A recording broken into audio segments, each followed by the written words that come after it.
Alice, si Wesley Go is your brother. Am I correct? Opo. Ngayon, there is an information na magkasama sila ni Wang Ziyang ngayon somewhere, kung nasa Hong Kong or sa Singapore ba. Are you comfortable with that information? Na magkasama silang dalawa?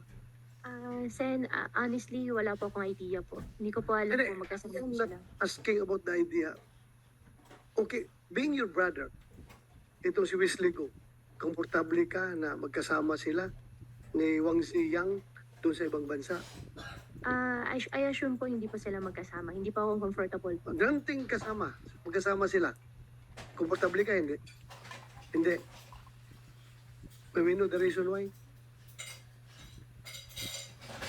We are helping you here. Opo, sorry po, I refuse to answer po.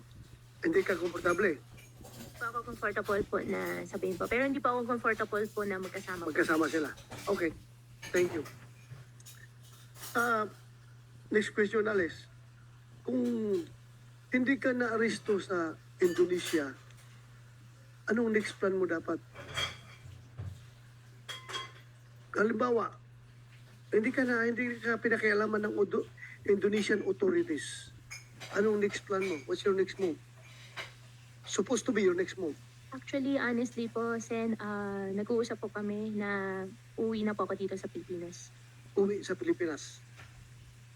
Aharapin ko po at magpapaliwanag po ako. Wala kang plano na umuwing China? Ang plano ko po ay bumalik po dito sa Pilipinas po. Dito po ako uuwi. How about China? Were you entertaining that to Wala going po. to China? China, wala po.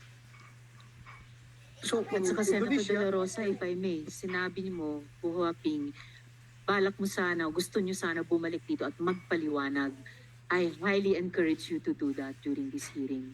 Magpaliwanag hanggat kaya mo. I think you know what I mean. Senator De La Rosa. I am just, I'm just asking this question because I was entertaining some conspiracy theorists putting forward the theory na itong si Alice Go ay posibleng isang sleeper cell agent ng China na pinadala dito sa ating bansa.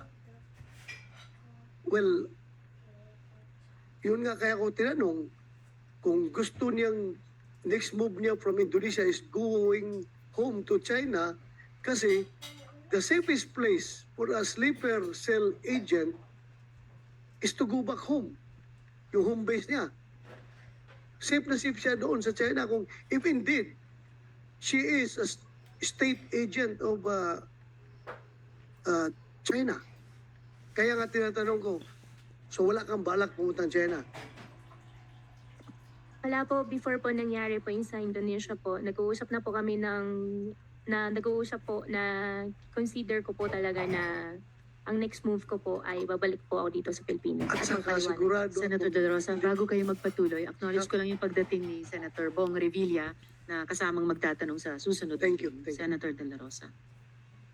Kaya siguro ayaw mong pumuntang China dahil involved ka ng Pogo. Siguradong katay ka sa gobyerno ng China pag umuwi ka doon. Dahil galit na galit ang gobyerno ng China against Pogo. Am I correct? Sen, hindi po ako involved po sa Pogo. At in fact, yung tatay ko po nasa China po ngayon. Kung kami po, Why did you like it or not? Okay.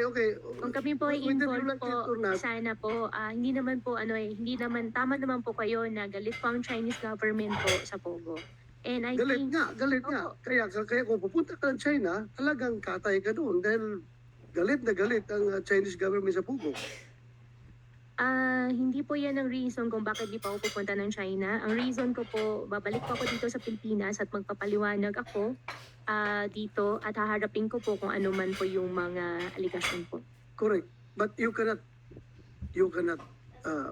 remove the fact that ikaw ay involved sa Pogo. Whether you deny it or not, kaming lahat dito naniniwala talaga na involved ka sa Pogo. Kung mag-insist ka, You can tell it to the Marines, not to the policeman. Okay. Next question. Merong sinabi si General, wala pa ako dito kaya, General Villanueva, retired General Villanueva, na meron daw isang former chief PNP receiving a monthly payroll from you. Pwede bang malaman kung sino itong former chief PNP? I'm concerned because I am a former chief PNP. Baka mamaya, merong lalabas na script dyan na si Bato ay tumatanggap ng pera galing sa'yo. Wala pong ganun pong nangyayari. Sigurado ka? Sigurado po ako. Wala pong Kilala ganun mo ba nangyayari. ako? Nakita ko po kayo in person nung andito na po sa Senate po. Before that, nag-meet ba tayo in person? Never po. Sigurado ka? Sigurado Kahit po. selfie. May selfie ka sa akin? Selfie, I think wala po. Kahit nag-cruise mo lang tayo sa isang mall, nakita mo ako. Hindi mo ako nakita sa isang Hindi mall? po. Sigurado ka? Sigurado po ako. Ay, siniguro ko lang dahil baka mamaya may lalabas na script dyan na ako yung former chief PNP na tumatanggap sa iyo ng pera. Klaruhin ko lang ito. So, General Gonzales, pwede malaman from you kung sino yung former chief PNP na sinasabi niyo na tumatanggap ng monthly payroll from Alice Go? Your Honor, I don't have any confirmation, but I'm sure you're not the one. I think so. Thank you. Thank you if I'm not the one. Yun lang, siniguro ko lang. Thank you, General Villanueva.